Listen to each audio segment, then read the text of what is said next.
5 recettes à la une, ça sent déjà bon.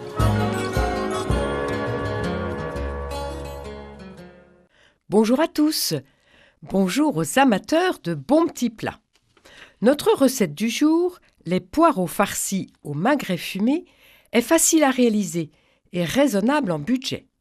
Le magret communique sa saveur aux poireaux et lorsque vous ajouterez le riz basmati, cela vous fera un plat très équilibré et complet. Voyons les ingrédients pour 4 personnes. Il vous faut 100 g de magret de canard fumé ou bien de magret d'oie en lamelles fines, 125 g de riz basmati, 6 gros blancs de poireaux, 30 g de beurre, 2 cuillerées à soupe de crème fraîche, 50 g de parmesan, 50 g de tomes de brebis, 20 g de farine et 2 pincées de noix de muscade avec un peu de sel. Chauffez votre four à 210 degrés. Puis, nous allons commencer la préparation par les poireaux. Vous taillez les 2 extrémités et la première feuille, puis vous les coupez en tronçons de 7 cm de longueur que vous lavez soigneusement. Attention, la longueur est importante parce que nous allons farcir ces tronçons. Dans une casserole d'eau salée, portée à ébullition, vous faites cuire les poireaux 10 à 15 minutes selon leur épaisseur. Égouttez-les tout en gardant l'eau de cuisson qui va vous servir pour la sauce. Passons au riz.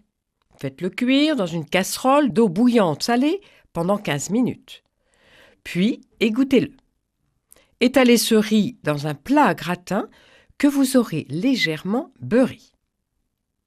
Reprenez vos poireaux, vos tronçons de poireaux, et vous les fendez en 2 dans le sens de la longueur, sans séparer les 2 moitiés. Dégraissez vos lamelles de magret et répartissez celles-ci à l'intérieur des poireaux avec 1 ou 2 copeaux de parmesan.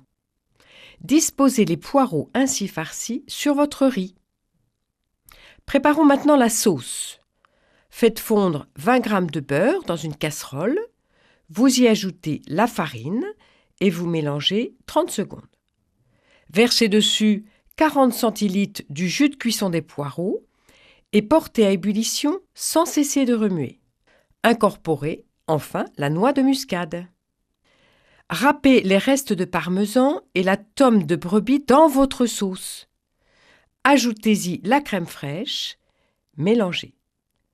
Vous nappez votre plat avec cette sauce. Mettez au four et laissez dorer pendant environ 20 minutes. C'est prêt, bon appétit à tous!